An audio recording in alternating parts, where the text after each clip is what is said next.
O sorriso sereno em seus lábios possuía uma força mais avassaladora do que qualquer barulho naquela confraternização.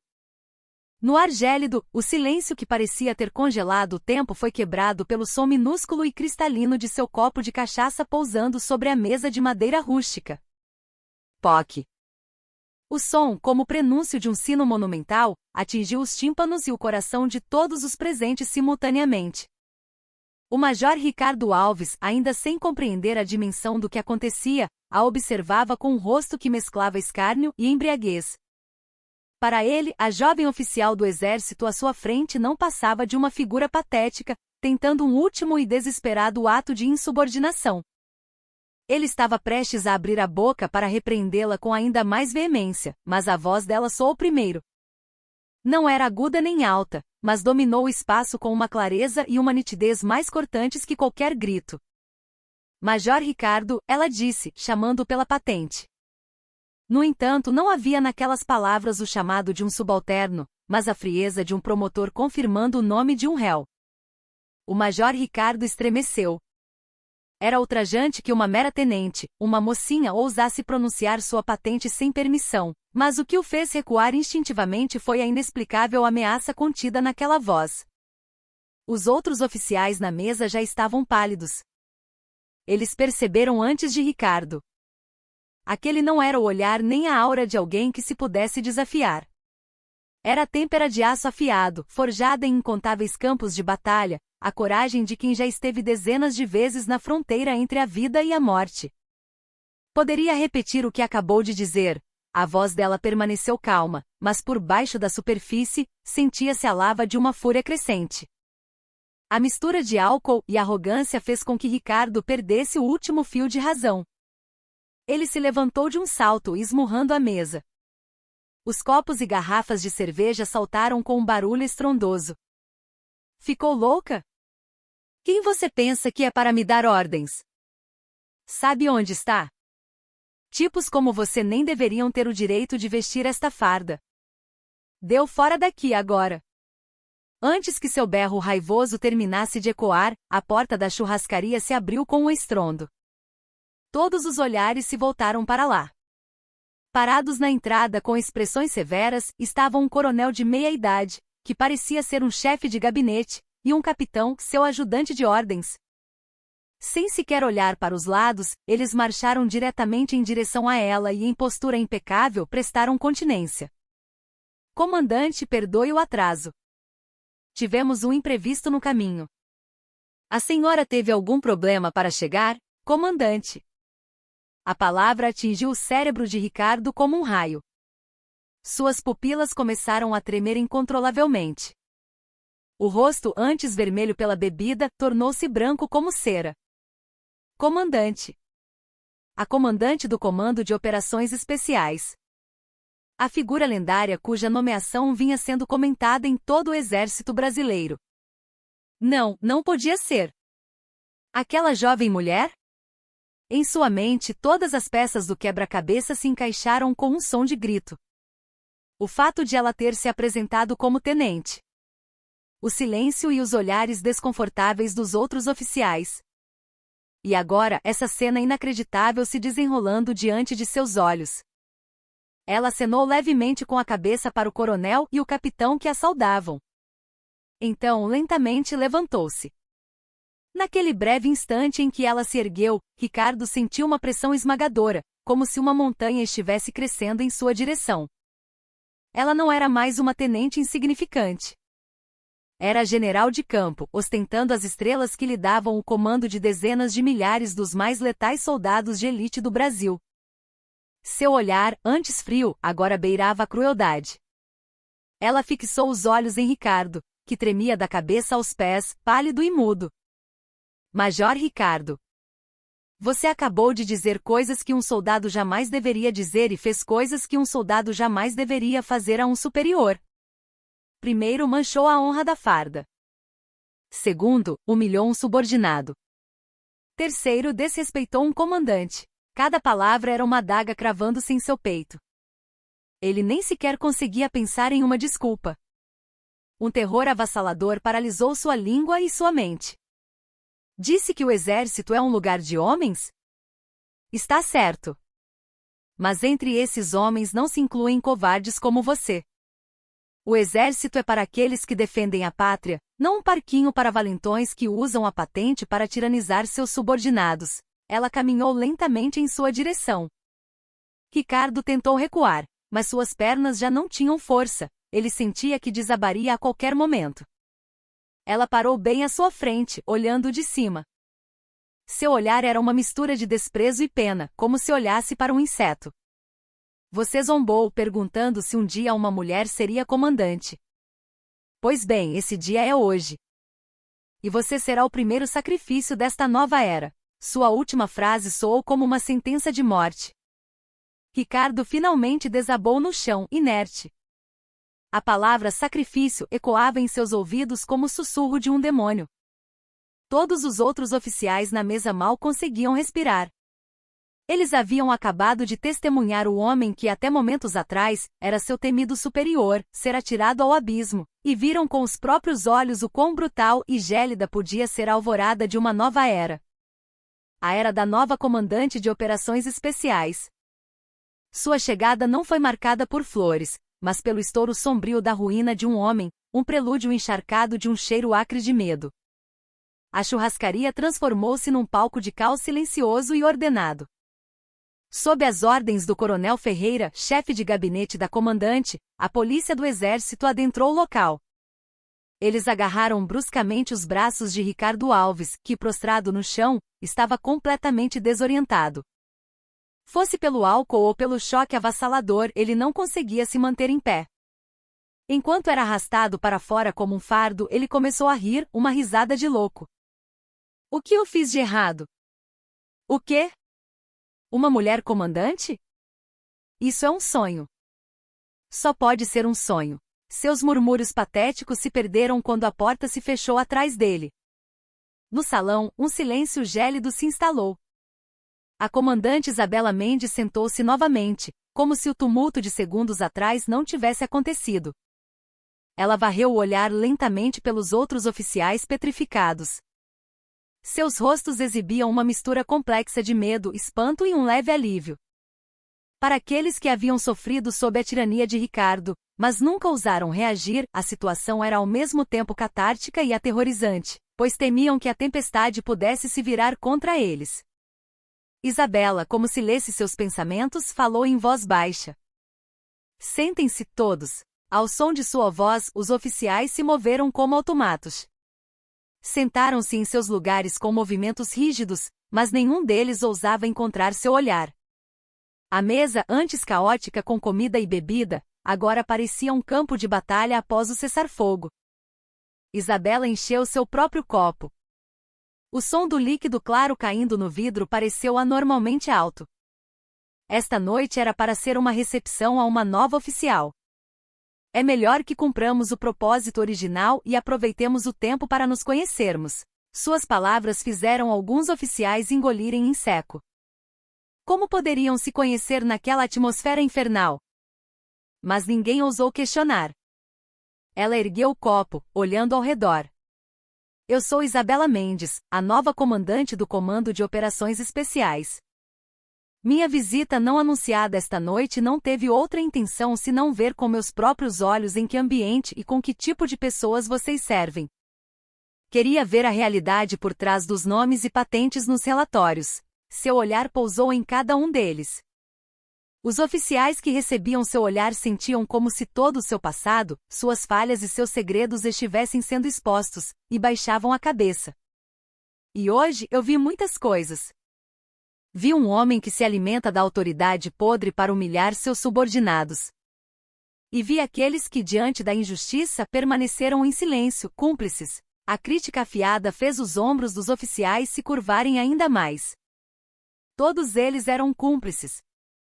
Haviam fechado os olhos para os abusos de Ricardo, às vezes até concordando, para proteger suas próprias posições.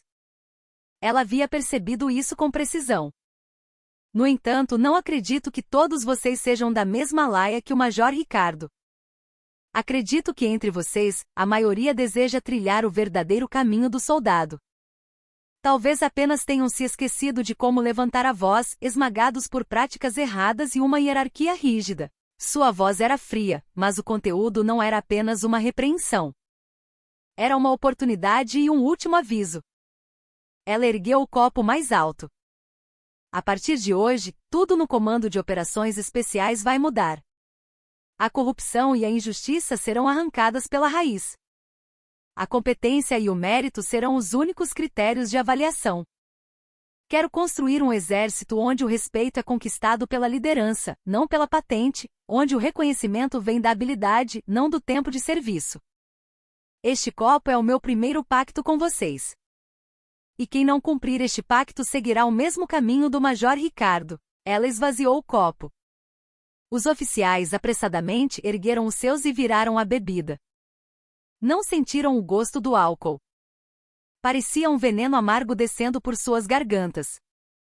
Naquela noite, nenhum oficial do batalhão conseguiu dormir.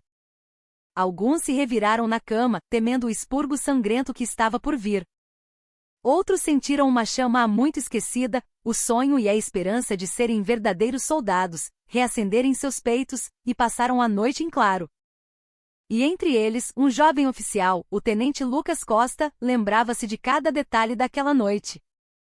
Ele se envergonhava de sua própria paralisia diante da tirania de Ricardo, e ao mesmo tempo sentia um arrepio e uma expectativa inexplicáveis com a chegada da nova comandante. Ele não sabia, mas a memória daquela noite era apenas o começo de uma tempestade colossal que viria a transformar não apenas sua carreira militar, mas sua vida inteira. A queda miserável do Major Ricardo Alves não foi o fim, mas apenas o começo. Foi o tiro de partida com cheiro de pólvora e medo, para uma reforma massiva que abalaria todo o comando de operações especiais. Na manhã seguinte, a notícia da nomeação da nova comandante foi oficialmente divulgada por todo o quartel-general em Goiânia. A biografia da comandante Isabela Mendes era, de fato, lendária.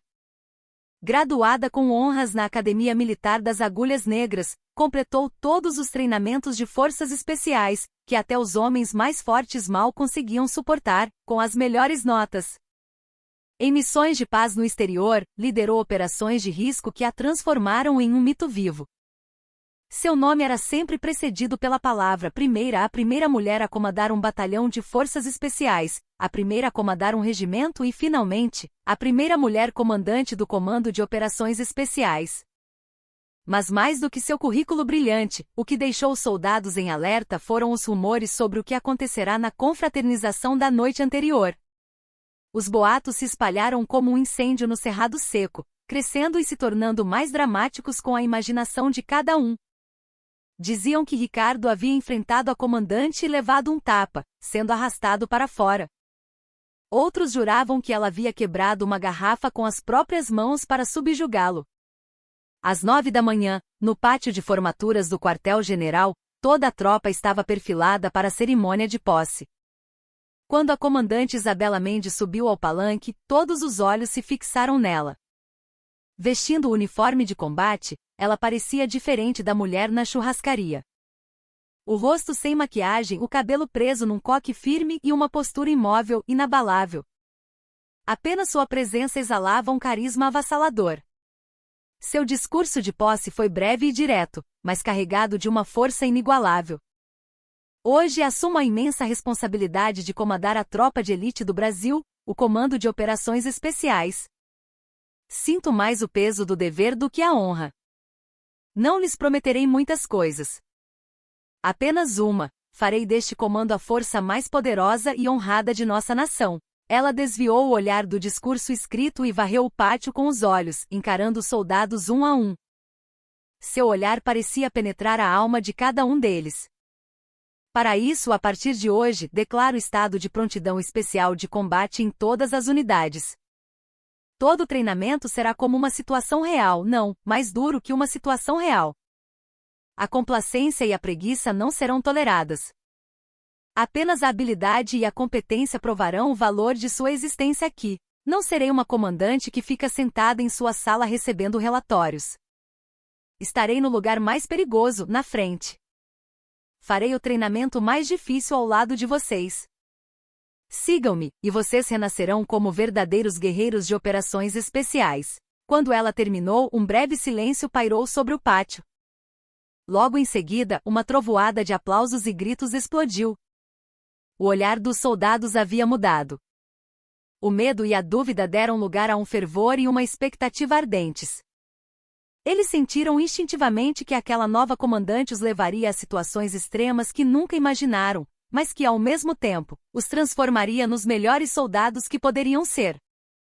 Logo após a cerimônia, o primeiro lugar que ela visitou foi, sem surpresa, o batalhão do Major Ricardo. Ela entrou na sala de controle do comando do batalhão sem qualquer aviso. O oficial de operações, atuando como comandante interino, correu até ela pálido e em pânico.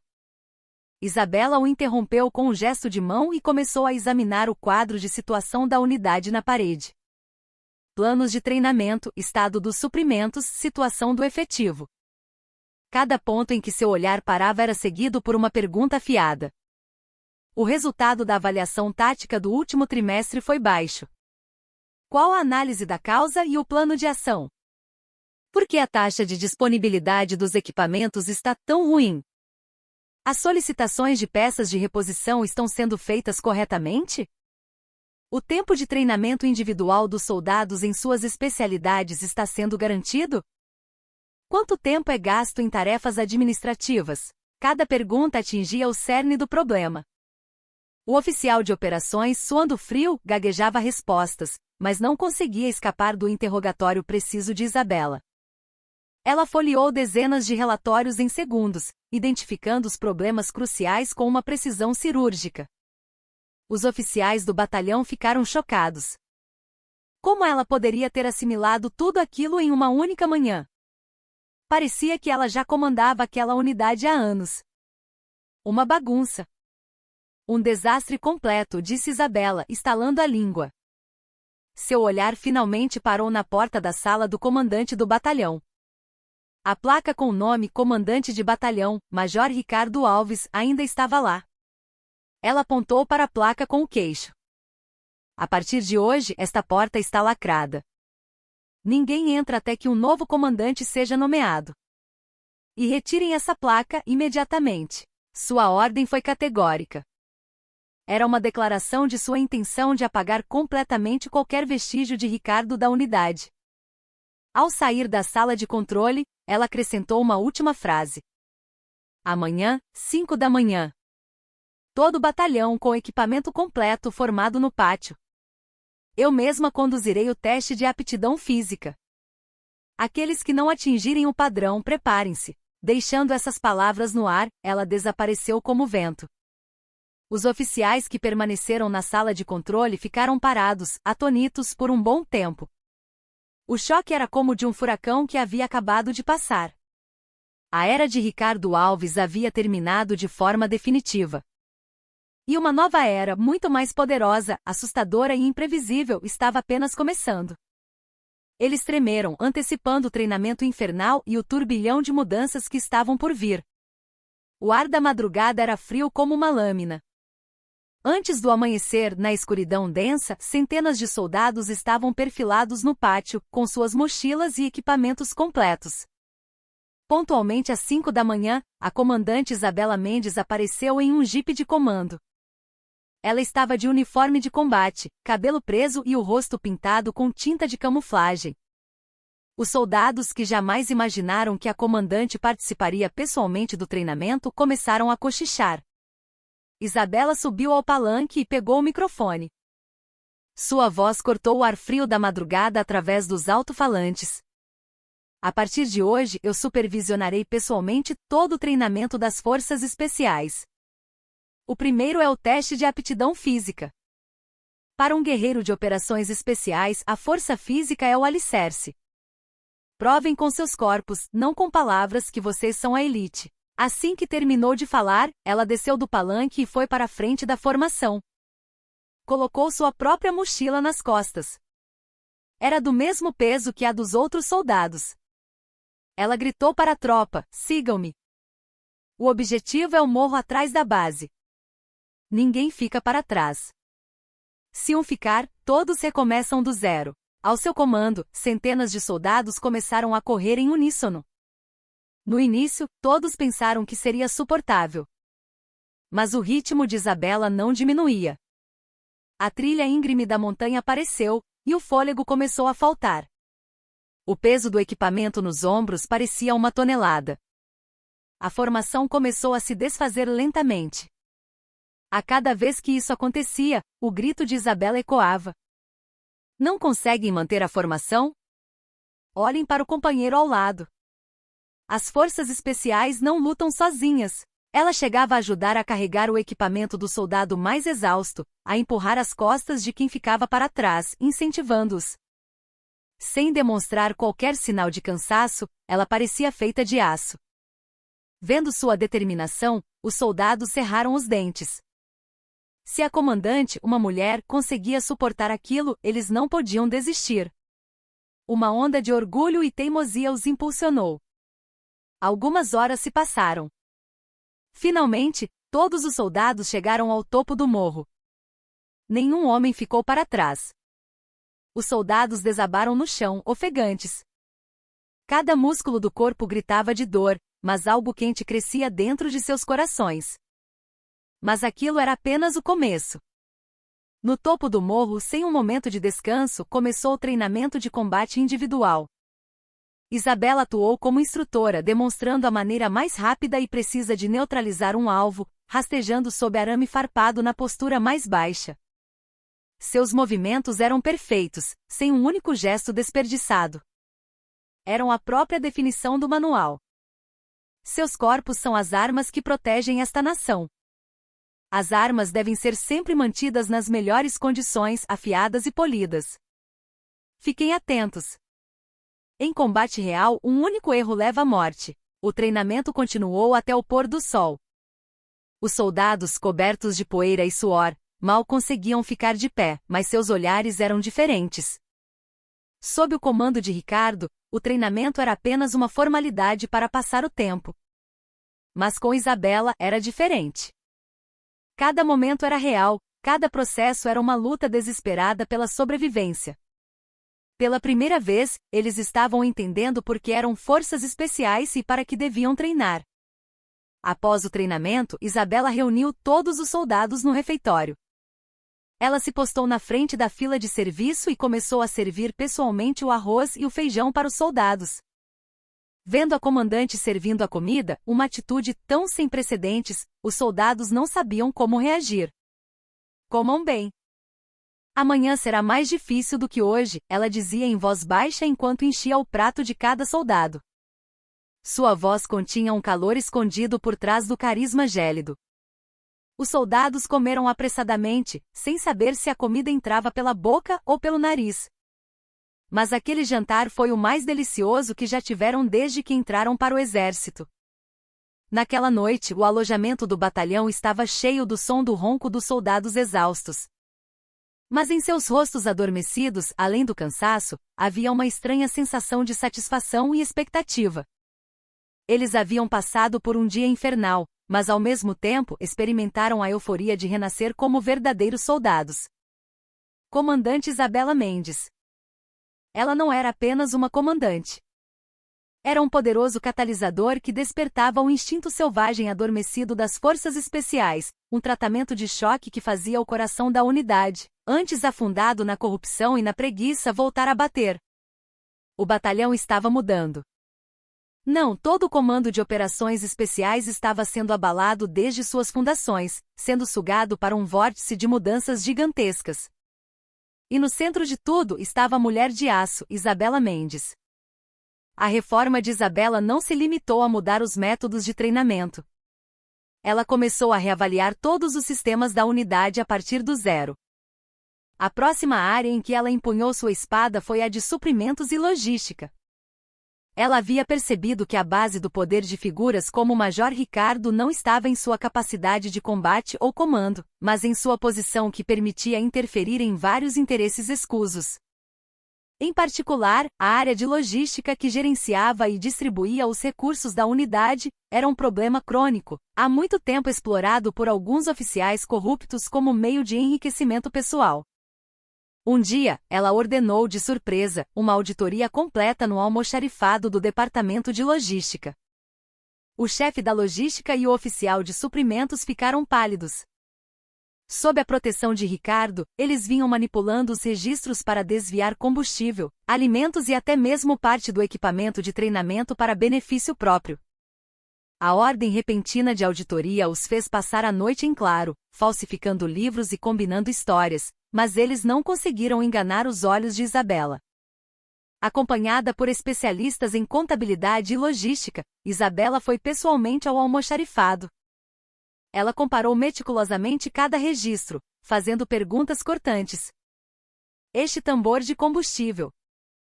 Nos registros deveria estar cheio, mas por que está tão leve?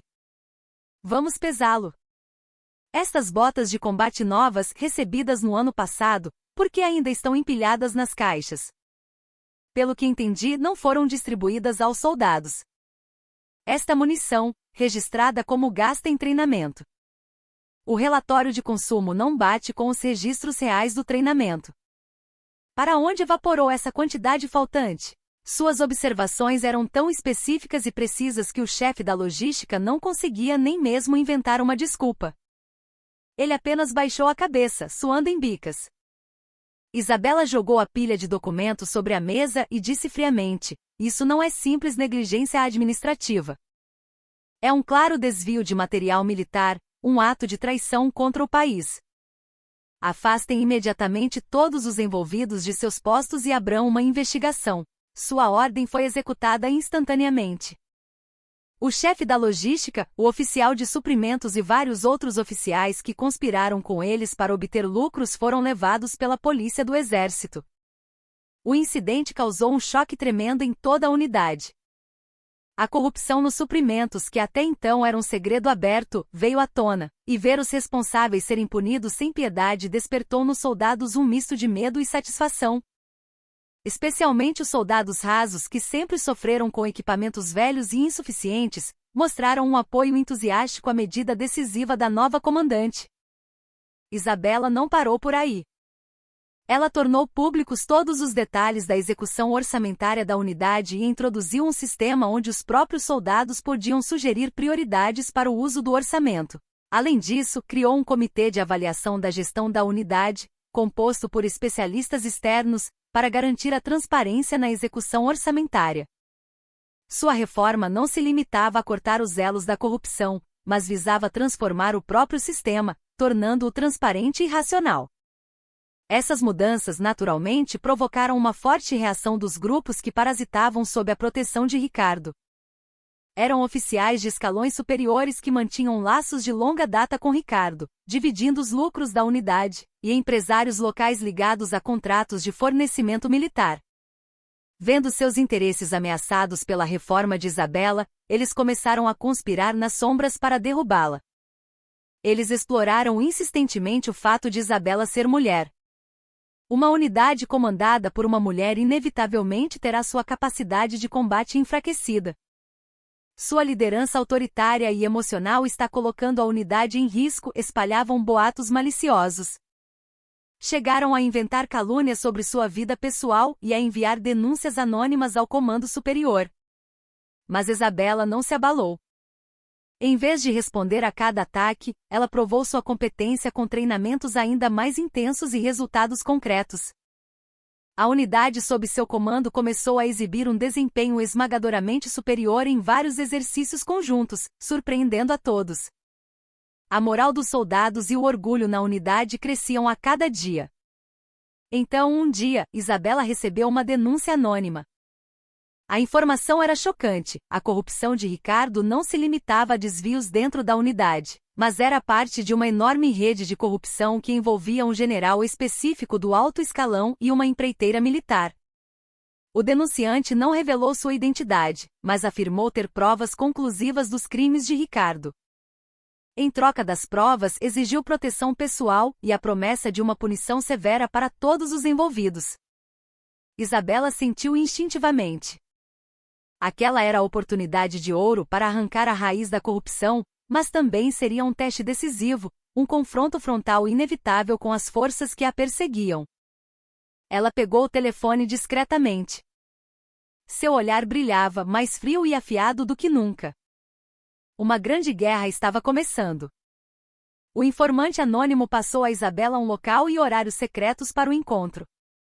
O lugar combinado era uma fábrica abandonada numa área rural isolada, longe da base. Na noite escura, Isabela dirigiu-se ao local com uma equipe de segurança mínima. Sua mente estava um turbilhão. Poderia ser uma armadilha óbvia. A possibilidade de ser uma emboscada armada por seus inimigos não podia ser descartada. Mas ela tinha que ir. Não podia perder a chance que poderia ser a única de expor o coração da corrupção. O interior da fábrica abandonada tinha uma atmosfera sinistra. Ao entrar, guiada pela luz fraca da lua, viu um homem parado como uma sombra no local combinado. Ele olhava nervosamente ao redor, com o rosto apavorado. Isabela o reconheceu imediatamente. Era o soldado Lima, que havia sido motorista do Major Ricardo antes de ser transferido recentemente para outra unidade. A pessoa que testemunhou de perto todos os abusos e crimes de Ricardo. Ao ver Isabela, o soldado Lima quase chorou e caiu de joelhos. Gaguejando, ele começou a confessar tudo o que tinha visto e ouvido. Cenas de Ricardo desviando combustível com o chefe da logística, recebendo subornos de um fornecedor militar, e até mesmo se encontrando e tendo conversas secretas com uma figura do alto escalão, o general Monteiro. Ele disse que por ordem de Ricardo, havia gravado secretamente todas essas conversas. Com medo de que sua vida estivesse em perigo, ele disse que tomou coragem, acreditando que Isabela seria a única capaz de desvendar essa enorme rede de corrupção. Os arquivos de áudio e as cópias dos livros caixas secretos que o soldado Lima entregou eram chocantes. Eles revelavam não apenas os crimes individuais de Ricardo, mas a estrutura de uma vasta cadeia de corrupção onde o alto escalão militar e fornecedores conspiravam para desviar sistematicamente o orçamento da defesa por um longo tempo. O general Monteiro era peça-chave no topo dessa cadeia. Ele usava seu poder para direcionar contratos militares para empresas específicas e, em troca, recebia subornos maciços. Ricardo era seu capanga, executando as operações no terreno. Ao verificar as provas, Isabela sentiu seu corpo tremer de raiva. Soldados que deveriam proteger o país estavam corroendo suas fundações para satisfazer sua própria ganância. Ela sentiu uma humilhação insuportável. Ela segurou os ombros do soldado Lima e o ajudou a se levantar. Você demonstrou grande coragem, apesar do medo. Farei com que sua coragem não seja em vão. Arriscarei tudo para trazer a verdade sobre este caso à tona. Eu mesma garantirei sua segurança. Ela imediatamente ordenou que seus homens de confiança levassem o soldado Lima para um local seguro. Naquela noite, ela passou a madrugada em claro em sua sala de comando. Havia dois caminhos à sua frente. Um era reportar as provas ao comando superior e lidar com o caso através dos canais oficiais. Mas, considerando a influência do general Monteiro, era improvável que o caso fosse tratado adequadamente. Pelo contrário, as provas poderiam ser ocultadas e tanto o informante, o soldado Lima, quanto ela mesma estariam em perigo. O outro caminho era expor o caso diretamente, sem passar pelo comando superior. Era um método radical que contornava a hierarquia militar, como vazar a informação para a imprensa ou para órgãos de investigação civis. Isso era uma aposta perigosa que colocaria toda a sua carreira militar em risco. A deliberação não foi longa. Ela já havia se decidido. Podar os galhos podres não era suficiente. A raiz podre em si precisava ser arrancada. Esperou o amanhecer e contatou um jornalista veterano de um grande jornal com quem tinha um relacionamento de confiança. Ela vazou para o jornalista apenas uma parte das provas que possuía, solicitando uma investigação sobre uma gigantesca suspeita de corrupção em contratos militares. Ao mesmo tempo, ela fez uma denúncia anônima para a Corregedoria Interna do Exército. Ela julgou que apenas uma pressão simultânea de ambos os lados impediria que o general Monteiro e seus aliados encontrassem uma brecha para escapar. Alguns dias depois, a manchete de um jornal estampava em sua primeira página: suspeita de corrupção em contratos das forças especiais, indícios de envolvimento do alto escalão. A matéria causou um reboliço instantâneo. A opinião pública ferveu, e o Ministério da Defesa, tentando apagar o incêndio, prometeu uma investigação completa. Como Isabela previra, a Corregedoria Interna, pressionada pela opinião pública, relutantemente iniciou uma investigação. O general Monteiro e sua facção ficaram furiosos. Eles perceberam que Isabela estava por trás de tudo.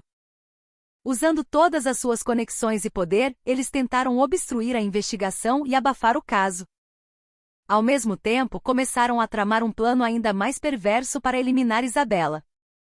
Eles planejaram provocar um grande acidente de segurança na unidade comandada por Isabela, culpando-a pela falha de comando para forçar sua remoção do cargo.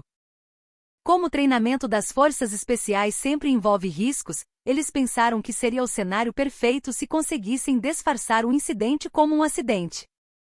A retaliação do poder corrupto estava começando. Isabela agora se encontrava em uma crise de vida ou morte, tendo que lutar sozinha contra um monstro gigantesco. O general Monteiro e seus subordinados agiram meticulosamente. O objetivo deles era fazer com que uma equipe da unidade de Isabela sofresse graves baixas durante um grande exercício tático, disfarçado de acidente. Eles analisaram os pontos fracos do plano de treinamento e cooptaram remanescentes leais a Ricardo dentro da unidade para executar o plano. O plano consistia em danificar previamente a corda que uma equipe específica deveria usar durante um treinamento de infiltração noturna em montanha. Se os soldados, descendo um penhasco de dezenas de metros na escuridão total, caíssem devido ao rompimento da corda, ninguém suspeitaria que foi um ato deliberado.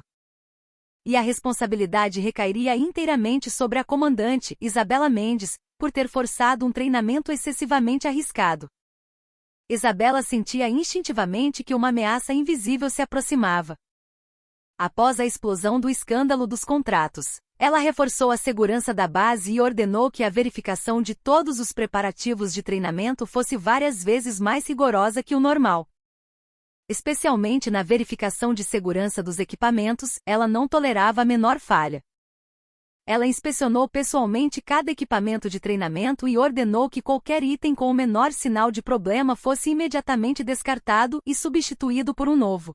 Na noite anterior ao treinamento, Isabela estava revisando o plano final do exercício. Nesse momento, ouviu uma batida cautelosa na porta de seu escritório. Ao abrir, encontrou o tenente Lucas Costa com uma expressão séria. Era o jovem oficial que testemunhara a tirania de Ricardo na primeira confraternização. Desde a chegada de Isabela, ele vinha participando dos treinamentos com mais dedicação do que ninguém, demonstrando uma forte confiança na nova direção da unidade. Comandante, preciso falar com a senhora. A voz do tenente Lucas tremia levemente. Ele segurava um pequeno caderno nas mãos. Com dificuldade ele começou a falar. Disse que alguns dias antes, um sargento conhecido por ser um dos homens de confiança de Ricardo o havia abordado.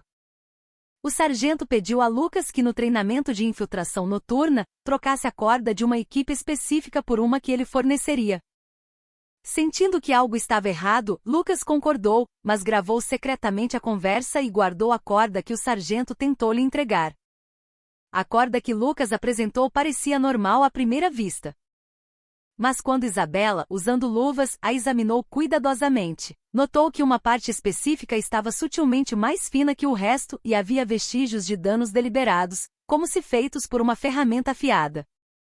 Se os soldados usassem aquela corda, ela certamente se romperia sob o peso durante a descida. Tudo ficou claro. Era uma armadilha covarde montada para ela. O olhar de Isabela tornou-se frio como gelo. A raiva subiu à sua cabeça, mas ela não perdeu a calma. Não podia reagir emocionalmente agora. Precisava usar o plano deles contra eles mesmos para expor sua natureza desprezível ao mundo. Ela bateu no ombro do tenente Lucas e disse: "Você salvou a unidade. Fez um trabalho incrível. A partir de agora, apenas faça o que eu disser." Isabela traçou um plano imediatamente. Ela instruiu Lucas a fingir que usaria a corda danificada entregue pelo sargento. No dia do treinamento, eles usariam uma corda segura, mas simulariam um acidente para enganar os inimigos. Ao mesmo tempo, ela planejou mobilizar secretamente investigadores da polícia do exército de sua confiança para capturar os mandantes da conspiração em flagrante. No dia do treinamento na escuridão da montanha, o exercício de infiltração noturna começou. Tudo correu como planejado. Os conspiradores, acreditando que seu plano estava funcionando, relaxaram. No momento em que a descida de rapel começou no ponto-alvo, um grito desesperado foi ouvido, seguido pela interrupção das comunicações. Um sinalizador vermelho, indicando um acidente, cortou o céu noturno. Ao receber a notícia do acidente, o general Monteiro sorriu. Ele pensou que tudo estava acabado. Correu imediatamente para o local. Sua intenção era culpar Isabela pelo trágico acidente causado por um treinamento excessivamente duro e destacar sua responsabilidade para a imprensa. No entanto, quando chegou ao local do acidente, o que o esperava não eram os corpos dos soldados caídos. Eram os soldados perfeitamente bem e Isabela, que o encarava com olhos frios, acompanhada por policiais do exército que estavam de tocaia. Isabela jogou a corda danificada e a gravação obtida por Lucas aos pés do general Monteiro. General Monteiro, sua peça teatral nojenta acabou. Você não é digno de vestir esta farda. Você é um traidor e um assassino em potencial. O rosto do general Monteiro ficou branco. Ele percebeu que tudo fora uma armadilha, mas já era tarde demais.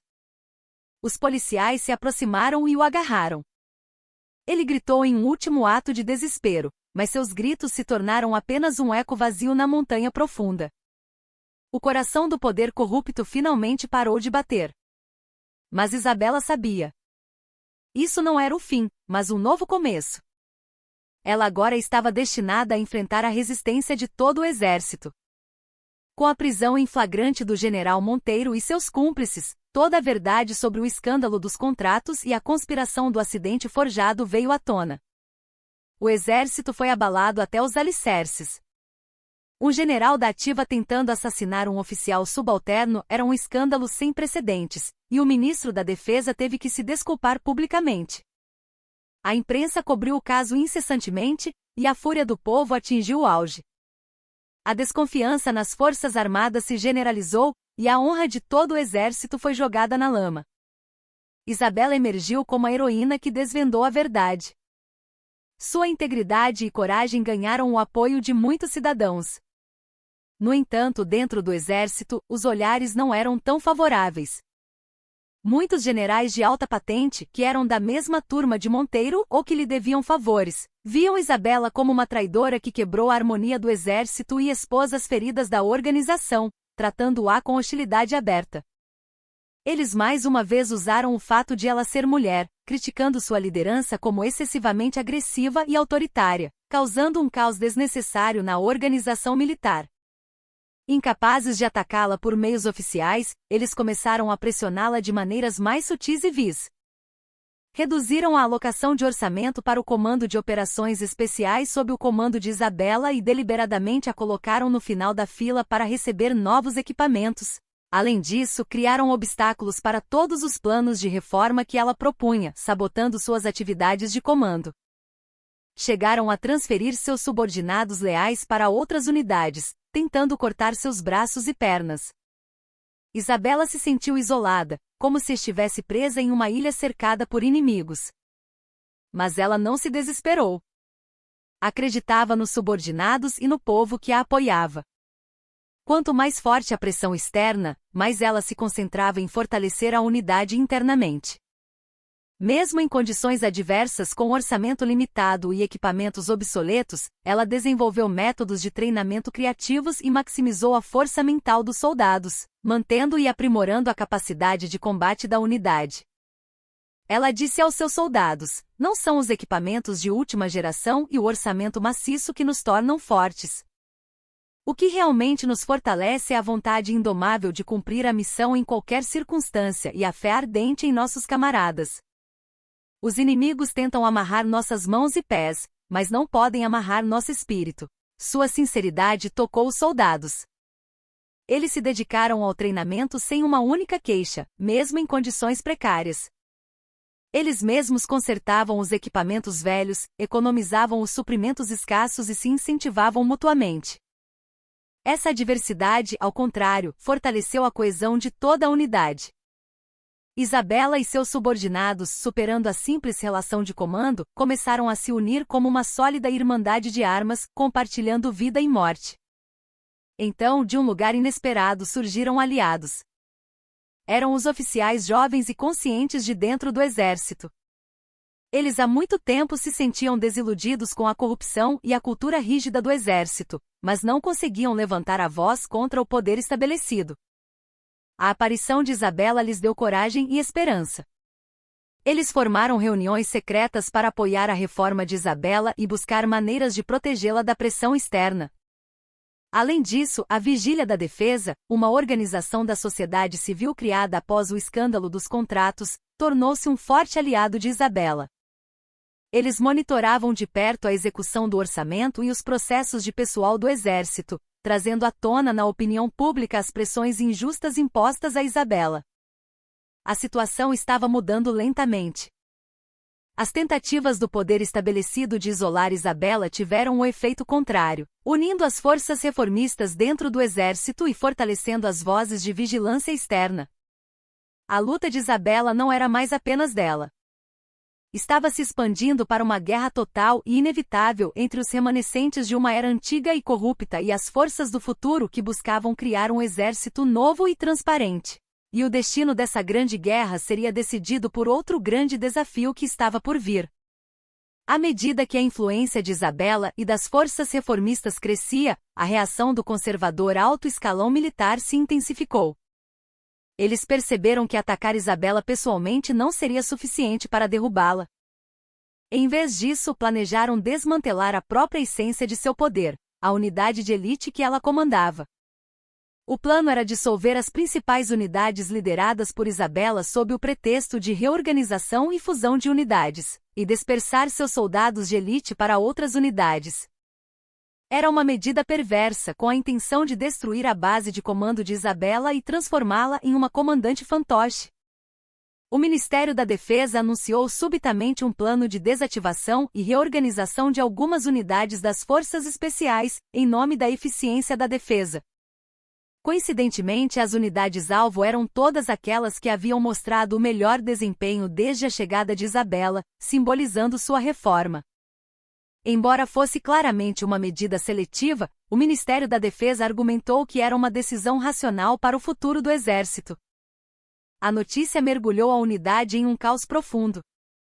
Os soldados foram tomados pela raiva e pelo sentimento de traição. Eles haviam treinado arriscando suas vidas para defender o país, mas o que receberam em troca foi uma decisão política injusta que ignorava seu suor e esforço. Alguns soldados chegaram a considerar apresentar pedidos de baixa em massa. A moral da unidade despencou, e tudo que Isabela havia construído com tanto esforço estava à beira do colapso. Isabela enfrentava seu maior desafio desde que assumirá o comando. Ela passou a noite em claro, atormentada. Se desobedecesse à ordem superior e se engajasse em uma ação coletiva, seria visto como insubordinação, uma violação do dever de um soldado. Mas se aceitasse essa decisão injusta, perderia os subordinados que confiaram e a seguiram, e o ímpeto da reforma seria perdido. Na manhã seguinte, Isabela reuniu toda a unidade no pátio de formaturas. Os soldados, perturbados pelos rumores, olhavam para ela com expressões pesadas.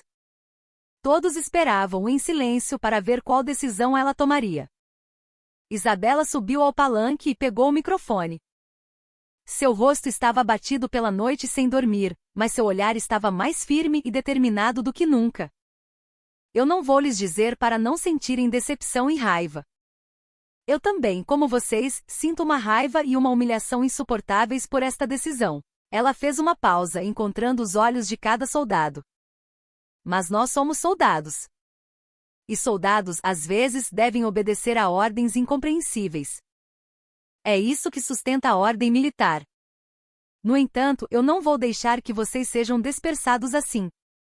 Não vou sacrificar o suor e o sangue que derramamos juntos à lógica política deles. Os olhos dos soldados vacilaram.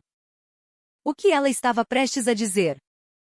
Eu propus oficialmente ao Ministério da Defesa a realização de uma competição nacional de unidades de elite. Todas as forças especiais do Exército, Marinha e Aeronáutica participarão para determinar, através da avaliação mais rigorosa e realista, qual é a melhor unidade do Brasil. Se nossa unidade provar ser a melhor nesta competição, o Ministério da Defesa perderá a justificativa para o plano de desativação. Eles não poderão mais negar nosso valor. Sua proposta era ousada. Era uma jogada audaciosa que, em vez de um confronto direto, buscava provar seu valor através da competência, neutralizando a decisão injusta. O coração dos soldados reunidos no pátio começou a arder novamente. Foi o momento em que o desespero se transformou em esperança. Esta não é uma simples competição. É uma guerra pela nossa honra, nosso orgulho e nosso futuro. Eu lhes pergunto, vocês estão dispostos a arriscar tudo comigo nesta última batalha? Ao final de seu grito, um rugido que parecia abalar a terra explodiu no pátio. Sim, comandante. Centenas de vozes ecoaram como uma só. Em seus olhos não havia mais desespero ou raiva, mas uma determinação e um espírito de luta incandescentes. O Ministério da Defesa, pressionado pela opinião pública e pela questão da equidade com outras unidades, não pôde recusar a proposta de Isabela. Finalmente, a realização da Competição Nacional de Unidades de Elite, que reescreveria a história militar do país, foi decidida. Isabela e sua unidade agora tinham que entrar em uma batalha final e inevitável, arriscando não apenas seus próprios destinos, mas o futuro de todo o Exército. A Competição Nacional de Unidades de Elite foi planejada em uma escala e formato sem precedentes na história militar. Todas as principais forças especiais do Exército, Marinha e Aeronáutica participariam de uma avaliação de 10 dias ininterruptos, em condições extremas, para testar suas capacidades de missão complexas. Os critérios de avaliação iam além da simples aptidão física ou pontaria, abrangendo a capacidade de tomada de decisão tática em cenários de guerra moderna, análise de informações, operação de equipamentos avançados e, acima de tudo, o trabalho em equipe. Todo o processo da competição seria transmitido de forma transparente para a imprensa, permitindo que o povo brasileiro testemunhasse o nascimento da melhor unidade do país. A unidade de Isabela teve que se preparar para a competição nas piores condições. Como a desativação da unidade já estava programada, eles não receberam nenhum orçamento ou equipamento adicional, ao contrário das outras unidades. Mesmo durante os preparativos, a sabotagem e a interferência invisíveis do comando superior continuaram. Mas nada conseguiu quebrar sua determinação. Eles passaram noites consertando equipamentos antigos e criaram seus próprios materiais de treinamento improvisados. Isabela mobilizou todo o seu conhecimento tático e experiência de combate para treinar os soldados. Ela não era apenas uma comandante, mas uma colega e mentora que suava e passava noites em claro com eles. Finalmente a competição começou. A primeira tarefa era uma missão complexa de infiltração profunda em território inimigo para destruir instalações-chave, obter documentos secretos e retornar. Enquanto outras unidades usavam helicópteros e aviões de transporte modernos para a infiltração, a unidade de Isabela teve que usar botes de borracha antigos para atravessar ondas violentas e se infiltrar pela costa. Todos esperavam que fosse impossível, mas eles, com base na força física forjada ao longo de anos e no trabalho em equipe perfeito, conseguiram ser os primeiros a chegar ao ponto-alvo. Foi nesse processo que seu verdadeiro valor se revelou. Quando foram surpreendidos por uma emboscada inimiga, Isabela, com táticas audaciosas e criativas que não se prendiam ao manual, virou o jogo e superou a crise. Quando o equipamento de comunicação falhou, os soldados, usando sinais de mão e sons de animais previamente combinados, executaram a operação sem um único erro, superando a crise. Eles se moviam como um único organismo. O julgamento perspicaz da líder e os movimentos sincronizados da equipe que confiava nela absolutamente. Era uma força de combate suprema, forjada com sangue e suor, que não podia ser criada com equipamentos modernos ou apoio maciço. Ao longo da competição, a unidade de Isabela continuou a ter um desempenho que superava todas as expectativas. em uma operação de resgate de reféns, enquanto outras unidades cometiam o erro de sacrificar reféns virtuais por usarem apenas a força bruta, eles usaram guerra psicológica e táticas de engano para completar a missão perfeitamente sem uma única baixa. Em um treinamento de sobrevivência extremo, mesmo com comida e água escassas, eles sobreviveram usando recursos naturais e até mostraram seu lado humano ajudando os feridos de outras unidades. O público que assistia à competição ficou entusiasmado. Eles deram apoio e torcida incondicionais à unidade de Isabela, que mostrava a melhor habilidade com uma vontade indomável, mesmo em condições adversas. A imprensa também destacou suas façanhas diariamente, elogiando-os como um verdadeiro símbolo do espírito militar. A situação se inverteu completamente. O Ministério da Defesa, que tentará desativar a unidade de Isabela, agora se encontrava em uma posição embaraçosa sobre como tratar aqueles que haviam se tornado heróis nacionais. No último dia da competição, a tarefa final foi dada. Era a missão final, a mais difícil e complexa, que consolidava todas as avaliações anteriores. Cada unidade tinha que juntar pistas espalhadas para encontrar o ponto-alvo final e capturar o quartel-general inimigo virtual. Isabela e seus soldados, com os corpos exaustos, partiram para a última missão. Seus olhos estavam cheios de cansaço, mas um desejo ainda mais intenso de vitória queimava neles. Não era apenas a vitória na competição. Era a batalha final pela sua honra e pelo destino da unidade. A missão final tinha um forte caráter de guerra de informações. Era preciso adquirir fragmentos de informações criptografadas espalhados por toda parte e decifrá-los para identificar a localização do alvo final. Isso exigia não apenas habilidade de combate, mas também excelente capacidade de análise de informações e uso de tecnologia da informação. As forças que menosprezavam Isabela previam que sua unidade, embora excelente em força física e habilidades de combate, seria vulnerável a essa guerra de informações moderna. Havia um preconceito de que sua unidade era uma força de combate antiquada, acostumada a equipamentos obsoletos e métodos analógicos. Mas eles não tinham ideia de como a unidade havia mudado desde a chegada de Isabela. Isabela não enfatizava apenas o treinamento físico. Prevendo que a guerra do futuro seria uma batalha de informação e tecnologia, ela vinha educando consistentemente os soldados em guerra cibernética, criptografia, decodificação e operação de drones. Ela usou o orçamento escasso para comprar computadores e drones de segunda mão e convidou especialistas externos para ensinar os soldados pessoalmente. No início, os soldados tiveram dificuldades com o campo desconhecido, mas sob a orientação e o sistema de educação sistemático de Isabela, eles gradualmente adquiriram habilidades de nível profissional. Assim que a missão começou, a unidade de Isabela começou a coletar os fragmentos de informação a uma velocidade surpreendente. Enquanto outras equipes tentavam superar obstáculos com força física, eles usavam métodos criativos, aproveitando terreno e ferramentas simples para superar os obstáculos com facilidade. As mensagens criptografadas adquiridas foram imediatamente decodificadas no local usando laptops. Seus movimentos eram rápidos e precisos como os de hackers profissionais. Os juízes e os comandantes de outras unidades que assistiam a tudo do quartel-general da competição não conseguiam esconder seu espanto. Especialmente aqueles que subestimaram a unidade de Isabela, não acreditavam no que viam. Aquela não era a imagem das forças especiais que conheciam. Eram guerreiros híbridos perfeitos com corpos fortes e mentes brilhantes.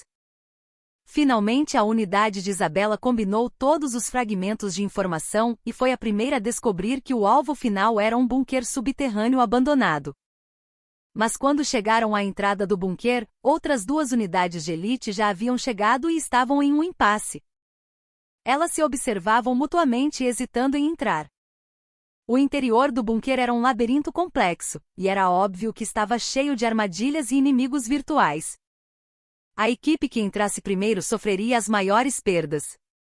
Em meio à tensão, Isabela tomou uma decisão ousada.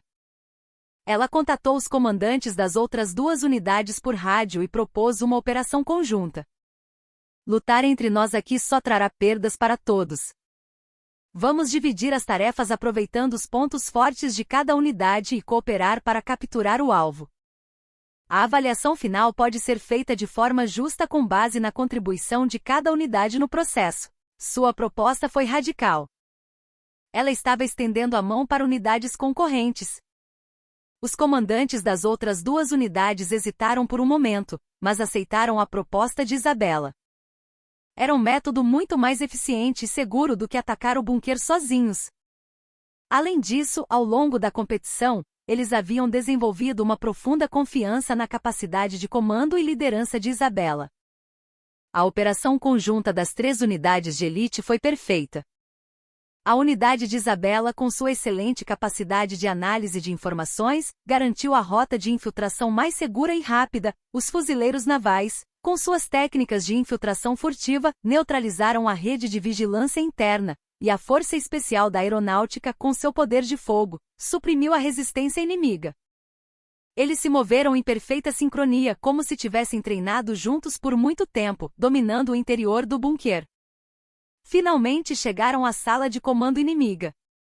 O que os esperava lá não era um inimigo virtual, mas o chefe do Estado-Maior Conjunto e os juízes da competição. O chefe do Estado-Maior os cumprimentou com um sorriso largo. Parabéns! Vocês são os vencedores finais desta competição. O verdadeiro objetivo da última tarefa não era capturar o quartel-general inimigo. Era ver a capacidade de cooperar e se unir por um objetivo comum, mesmo em uma situação de competição extrema. A verdadeira unidade de elite não é apenas aquela que luta bem, mas aquela que sabe se unir por uma causa maior. Quando ele terminou de falar, todos os soldados se abraçaram e comemoraram. Isabela sorriu silenciosamente, olhando para seus soldados. Seus rostos estavam cobertos de suor e poeira, mas brilhavam mais do que qualquer joia. Eles finalmente haviam mudado seu destino e protegido sua honra com suas próprias forças.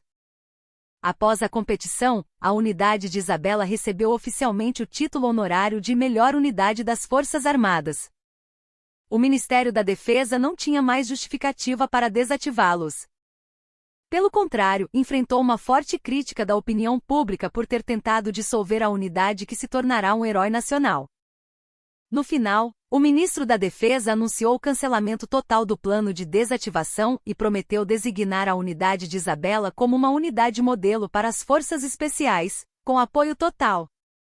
Foi um resultado digno de um drama, uma vitória da competência contra a pressão injusta. A unidade de Isabela retornou à base como heróis. O que os esperava era a recepção calorosa e as felicitações de seus companheiros. Eles que defenderam a honra da unidade, tornaram-se o orgulho de todos os soldados. Isabela acelerou ainda mais a reforma da unidade. Seus planos de reforma agora avançavam sem impedimentos do comando superior. O novo sistema de treinamento e a gestão transparente que ela criou começaram a se espalhar por todo o comando de operações especiais e, eventualmente, por todo o exército. Uma onda de mudanças gigantescas e positivas estava ocorrendo, a ponto de se dizer que o exército se dividia em antes e depois da chegada de Isabela. Os oficiais jovens que apoiaram sua reforma foram promovidos a postos-chave, assumindo a liderança da reforma militar.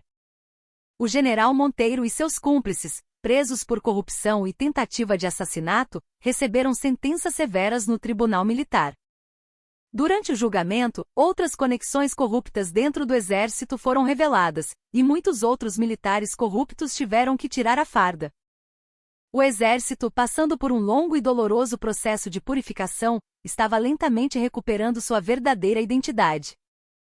Com o tempo, as realizações de Isabela foram altamente avaliadas não apenas dentro do exército, mas em toda a sociedade. Ela foi reverenciada como um exemplo de sua época que enfrentou uma organização militar corrupta, restaurou a justiça e demonstrou o verdadeiro espírito de um soldado. Sua história foi transformada em livros e séries de TV, inspirando e emocionando muitas pessoas. Enquanto isso, o homem que perdeu tudo e caiu em desgraça, Ricardo Alves, cumpriu sua pena e foi libertado. No tribunal militar, ele foi condenado à prisão e expulso com desonra. Durante seu tempo na prisão, ele se arrependeu e refletiu sobre seus atos? Não. Ele acreditava firmemente que sua desgraça começou por causa de uma única mulher, Isabela Mendes. Em seu coração, em vez de remorso, havia apenas um ódio profundo e um desejo de vingança.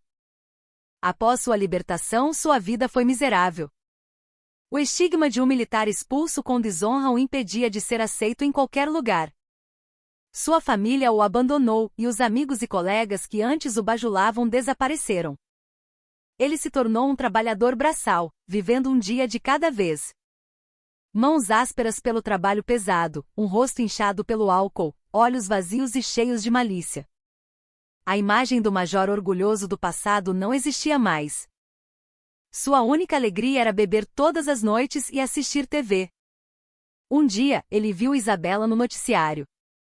Ela havia sido promovida a general por seu sucesso na reforma militar e estava sendo transferida para um novo posto importante. No momento em que viu seu rosto sorridente, recebendo os parabéns de muitas pessoas, a loucura tomou conta dos olhos de Ricardo. Ele atirou a garrafa de cachaça na tela da TV. Com o som do vidro quebrando, um uivo animalesco saiu de sua boca. Isabela. Eu vou acabar com você com minhas próprias mãos. Seu desejo de vingança distorcido finalmente rompeu o último fio de sua sanidade. Ele decidiu que antes de acabar com sua vida miserável, arrastaria Isabela, a quem considerava a fonte de toda a sua desgraça, para o inferno com ele. Ele começou a afiar sua faca silenciosamente na escuridão. Um final terrível e trágico que ninguém esperava se aproximava silenciosamente. Ricardo Alves planejou sua vingança com uma astúcia meticulosa. Ele não tinha mais nada a perder. Sua mente estava consumida unicamente pelo pensamento de destruir Isabela Mendes. Ele decidiu primeiro arrancar tudo dela. Simplesmente tirar sua vida parecia uma vingança branda demais. Ele queria destruir tudo o que ela construiu ao longo da vida, sua honra, seus amados subordinados e o próprio exército que ela tanto se esforçou para proteger. Ele mobilizou sua experiência militar e os contatos obscuros que havia construído como major. Primeiro, abordou os descontentes dentro do exército. Contatou secretamente militares corruptos que foram marginalizados ou punidos durante a reforma de Isabela, e aqueles que invejavam seu sucesso, instruindo-os a espalhar boatos maliciosos. Isabela é, na verdade, uma espiã inimiga. Todas as suas conquistas foram forjadas, um mero espetáculo para tomar o controle do exército. Ele plantou teorias da conspiração absurdas. Ao mesmo tempo, planejou um terrorismo mais direto.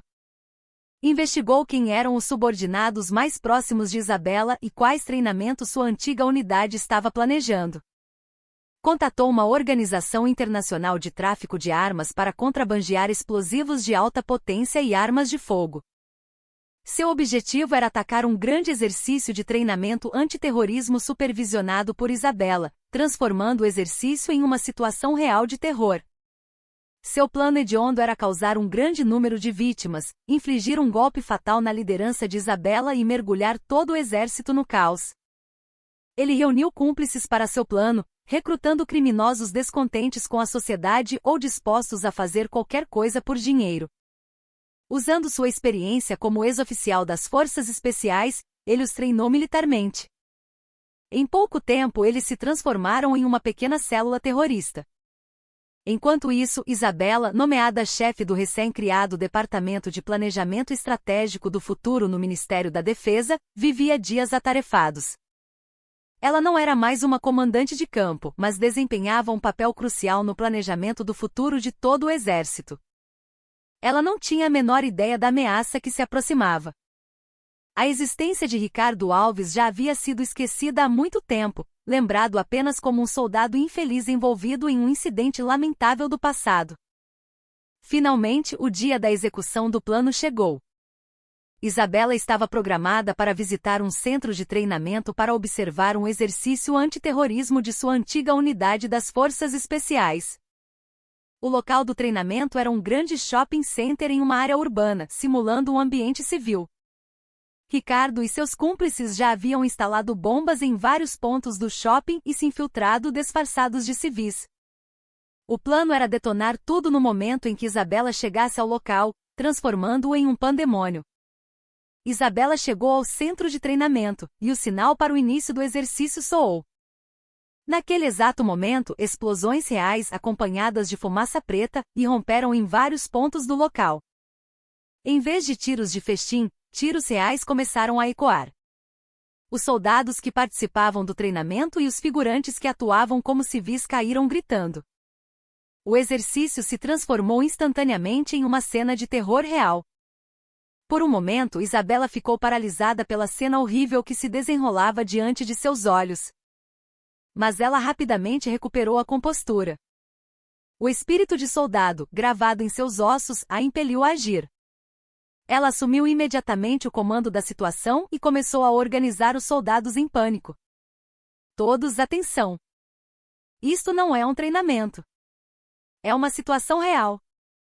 Sigam o protocolo de resposta, evacuem os civis e neutralizem os terroristas. Sua voz dominou instantaneamente o caos. Os soldados começaram a se mover de forma organizada sob seu comando. Naquele momento, uma risada bizarra ecoou pelos alto-falantes da sala de controle, seguida pela voz de um homem. General Isabela, há quanto tempo? Lembra-se de mim? Sou o Major Ricardo Alves, a quem você jogou no inferno. Este inferno é um presente especial que preparei para você. Que comece o jogo. A vida dos seus preciosos subordinados e de civis inocentes está em suas mãos. Era a voz de Ricardo. Isabela sentiu o sangue gelar. O pesadelo do passado, que ela havia esquecido, reapareceu diante de seus olhos da pior forma possível. Com a declaração de guerra de Ricardo, o centro de treinamento se transformou em um inferno absoluto. Ele tomou o controle da rede de comunicação e do sistema elétrico do shopping, cortando toda a conexão com o exterior. Centenas de civis e soldados em treinamento foram feitos reféns, e as bombas instaladas podiam explodir com um simples toque de seu dedo. Ele assistia a tudo através das câmeras de segurança, zombando de Isabela. Primeiro desafio: Isabela. A bomba na ala infantil do terceiro andar explodirá em 10 minutos. Há 5 dos seus homens e 20 civis lá. Se quiser salvá-los, venha até mim, desarmada, ajoelhe-se e peça perdão. A escolha é sua. Sua exigência era cruel. Era uma chantagem que a forçava a escolher entre sua vida e a de dezenas de pessoas. Isabela mergulhou em um profundo conflito. Mas ela era uma comandante. Uma comandante deve priorizar a vida de seus subordinados e do povo acima de seus sentimentos pessoais. Ela não podia aceitar a exigência de Ricardo. Eu não negocio com terroristas, respondeu Isabela com firmeza pelo microfone da sala de controle. Em vez disso, ela iniciou imediatamente uma operação. A planta completa do shopping e o plano de treinamento estavam perfeitamente gravados em sua mente. Ela dividiu os soldados restantes em 3 equipes, atribuindo a cada uma tarefas diferentes. Equipe Alfa, infiltrem-se na ala infantil pela ventilação, desarmem a bomba e resgatem os reféns. Equipe Bravo, concentrem-se em restaurar o sistema elétrico e restabelecer a comunicação com o exterior. Equipe Charlie, movam-se comigo. Vamos atrair a força principal dos terroristas para dar tempo às outras equipes. Seu julgamento foi rápido e preciso. Os soldados se moveram para suas posições sem hesitação. Isabela pegou um fuzil e liderou a equipe Charlie. Ela não era mais uma general condecorada. Era uma soldada na linha de frente, compartilhando vida e morte com seus subordinados. Ricardo, furioso com a recusa de Isabela e sua decisão de confronto direto, ativou o cronômetro da bomba. Restavam apenas 10 minutos. Um tiroteio feroz eclodiu dentro do shopping. Os cúmplices de Ricardo, treinados por um ex-oficial das Forças Especiais, não eram adversários fáceis. Eles usaram habilmente a geografia do shopping para resistir ferozmente. Isabela e a equipe Charlie, para atrair a força principal de Ricardo, expuseram deliberadamente suas posições e entraram em combate intenso. Enquanto arriscavam suas vidas para ganhar tempo, a equipe Alfa estava quase chegando à ala infantil pela ventilação. Mas o local da bomba era um espaço aberto, intensamente vigiado pelos terroristas. Uma aproximação descuidada seria arriscada. Naquele momento, a equipe Bravo finalmente conseguiu ativar o sistema de energia de emergência. Por um instante, as luzes do shopping se apagaram e reacenderam. A equipe Alpha aproveitou essa fração de segundo de confusão para correr em direção à bomba. Um especialista em desarmamento de bombas começou o trabalho com as mãos trêmulas. Faltava apenas 1 minuto para a detonação. Todos os soldados prenderam a respiração, observando fio vermelho e fio azul. Um único erro levaria todos à morte. O suor escorria pela testa do soldado. Finalmente decidido, ele cortou o fio azul. O cronômetro parou no número 1. A primeira crise foi superada, mas Ricardo ficou ainda mais furioso. Para quebrar Isabela psicologicamente, ele usou um método ainda mais vil. Ele mostrou na tela de uma câmera um jovem soldado feito refém.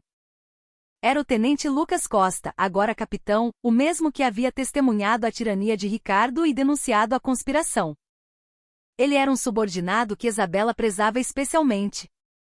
Isabela, reconhece seu protegido? Se quiser que ele viva desta vez, atire em seu próprio braço direito. Senão, a cabeça deste seu amigo vai ter um buraco. A voz de Ricardo ecoou como o sussurro de um demônio. A mão de Isabela, segurando a arma, tremeu. Diante de seus olhos, um jovem subordinado que acreditou e a seguiu estava à beira da morte. Seu coração parecia desmoronar. Diante dos olhos de Isabela, o rosto apavorado do capitão Lucas e o cano frio de uma arma pressionado contra sua têmpora dançavam. A risada malévola de Ricardo ecoava em seus ouvidos. Sua exigência de atirar no próprio braço direito não era apenas sobre causar um ferimento físico. Era uma tentativa de paralisar seu julgamento como comandante, esmagar seu orgulho como soldado e destruí-la psicologicamente. Perder o braço direito significava não poder mais segurar uma arma e comandar seus subordinados. Um conflito violento explodiu em sua mente. A razão fria de uma comandante colidiu com a emoção ardente de um ser humano querendo salvar seu subordinado. Naquele momento na tela, o capitão Lucas gritou desesperadamente para ela: "Comandante, não! Não se abale por minha causa. Eu estou bem. Cumpra a missão." Mesmo sob o terror da morte, ele pensava primeiro na missão da unidade e na honra de sua comandante, não em sua própria segurança. Era o verdadeiro espírito de um guerreiro de operações especiais que Isabela tanto enfatizava. O grito de Lucas foi o fator decisivo que firmou o coração vacilante de Isabela. Seu olhar tornou-se frio e duro novamente. Ela poderia se sacrificar para salvar um subordinado. Mas essa seria uma escolha emocional que colocaria mais subordinados e reféns em perigo, algo que uma comandante não deveria fazer. Ricardo, você nunca entenderá o motivo pelo qual um soldado arrisca a vida. Alguém como você. Isabela não apontou a arma para seu próprio braço, mas para a sala de controle central onde Ricardo estava. Ela já havia identificado a localização exata. Com um olhar, ela sinalizou para os soldados ao seu redor. Toda a unidade, ataque total. O alvo é a sala de controle central. O resgate dos reféns é a prioridade máxima. Com sua ordem, os soldados espalhados pelo shopping lançaram um ataque massivo em direção à sala de controle. Surpreendidos pelo ataque inesperado, Ricardo e seus cúmplices começaram a entrar em pânico. Ricardo, enfurecido, estava prestes a atirar em Lucas quando uma bala disparada por Isabela atravessou o vidro reforçado da sala de controle e passou de raspão por seu braço. Uma potência e precisão incríveis. Ricardo gritou e recuou. Aproveitando a oportunidade, Lucas se jogou contra o terrorista que o ameaçava, dando-lhe uma cabeçada. Uma luta corporal violenta começou, e no meio do caos, outros reféns, encorajados, começaram a resistir. A sala de controle rapidamente se tornou um pandemônio. Isabela e seus soldados finalmente romperam a última linha de defesa e entraram. Lá, encontraram os terroristas lutando com os reféns. Sem hesitação, Isabela neutralizou os terroristas um por um com precisão.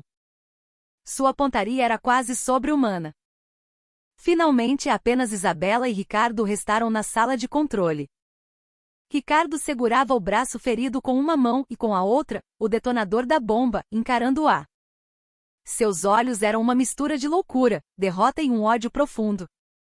Então é assim que termina. Mas você também não sairá ilesa, Isabela. Vamos acabar com isso juntos, aqui. Ele tentou pressionar o botão do detonador. Mas a arma de Isabela foi mais rápida. Com o som de um tiro, o detonador voou de sua mão e caiu no chão. Isabela não o matou. Em vez disso, atirou em suas mãos e pés para que ele não pudesse mais resistir. A situação estava encerrada. Os terroristas foram todos neutralizados ou mortos, e a maioria dos reféns foi resgatada em segurança. Alguns soldados e civis ficaram feridos no processo, mas não houve uma única morte. Foi um resultado quase milagroso. E no centro desse milagre estava a liderança fria e inabalável de Isabela. Isabela se aproximou de Ricardo, que gemia no chão. Ela o olhou de cima com olhos frios e proferiu suas últimas palavras. Você perdeu porque nunca, nem por um momento, foi um verdadeiro soldado. Foram palavras que soaram como uma sentença de morte para toda a sua vida. Ao ouvir isso, Ricardo perdeu a consciência com sangue e lágrimas misturados. Sua longa e sombria vingança terminou de forma tão fútil e trágica quanto sua vida miserável. Após o incidente, Isabela foi internada em um hospital militar devido aos ferimentos sofridos durante a operação. Enquanto se recuperava, o presidente da República a visitou pessoalmente. Ele segurou sua mão e expressou sua profunda gratidão por sua coragem e sacrifício ao salvar o país da crise. Ele prometeu, mais uma vez, uma reforma e um apoio total às Forças Armadas. A investigação sobre Ricardo e sua organização terrorista revelou que eles foram instigados por alguns militares corruptos descontentes com a reforma de Isabela. Eles haviam incitado o desejo de vingança de Ricardo, fornecendo fundos e informações, e auxiliando no terrorismo. Todos os envolvidos foram levados a um tribunal militar e receberam a punição severa da lei. A última grande cirurgia para remover a raiz podre do exército foi realizada. Após se recuperar, Isabela foi transferida para um cargo-chave no Estado-Maior Conjunto das Forças Armadas. Ela não era mais uma comandante de campo, mas assumiu um papel ainda maior na formulação de políticas e estratégias para todas as Forças Armadas do Brasil. Sua experiência e sabedoria se tornaram um ativo valioso para transformar o Exército em uma organização mais forte e moderna. O caminho que ela trilhou tornou-se a nova história das Forças Armadas brasileiras. O tempo passou e Isabela finalmente alcançou o auge da carreira militar, tornando-se chefe do Estado-Maior Conjunto. O momento histórico do nascimento da primeira mulher a ocupar o cargo máximo das Forças Armadas. Sua cerimônia de posse foi grandiosa, com a atenção de toda a nação. Os soldados de sua antiga unidade das Forças Especiais também estavam presentes. Agora, todos homens maduros e excelentes oficiais, eles olhavam para sua eterna comandante com olhos cheios de respeito e admiração. Especialmente o capitão Lucas, agora um major, que sobreviveu à beira da morte, chorava de emoção. De pé no palanque para seu discurso de posse, Isabela sentiu uma onda de emoções. Desde a noite em que pisou pela primeira vez na unidade, disfarçada de tenente, até as inúmeras crises e adversidades, e os momentos de riso e choro com seus subordinados, tudo passou como um filme em sua mente. Ela começou a falar em voz baixa. Hoje, neste lugar de honra, eu juro solenemente diante da minha pátria, do meu povo e dos meus amados camaradas. Dedicarei tudo de mim para construir as forças armadas mais fortes e honradas, e para proteger firmemente a paz desta terra contra qualquer ameaça. Sua voz era calma, mas continha uma vontade de aço e um amor ardente pela pátria. Todos que ouviram seu discurso aplaudiram calorosamente, confiantes no futuro do novo exército que ela construiria. Enquanto isso, na solitária de uma prisão, Ricardo Alves foi condenado à prisão perpétua. Dizem que ele não pronunciou uma única palavra durante todo o julgamento. Sua alma já estava morta há muito tempo. Ele apenas olhava para o céu pela janela de sua cela, com olhos vazios, como se tivesse esquecido seu próprio nome. Ele foi completamente esquecido pela memória das pessoas. Essa foi, talvez, a punição mais cruel para alguém que um dia odiou o mundo e quis provar sua existência. Às vezes, Isabela olhava pela janela de seu gabinete e pensava em Ricardo. Não era ódio ou pena. Ela o lembrava como um exemplo do quão baixo um ser humano pode cair quando dominado por crenças erradas e ódio. E ela prometeu a si mesma. Faria um exército onde nunca mais surgiria um soldado infeliz como Ricardo. Um exército onde todo soldado pudesse servir a pátria com orgulho e honra. A grande tempestade que começou com seu sorriso sereno finalmente transformou as Forças Armadas brasileiras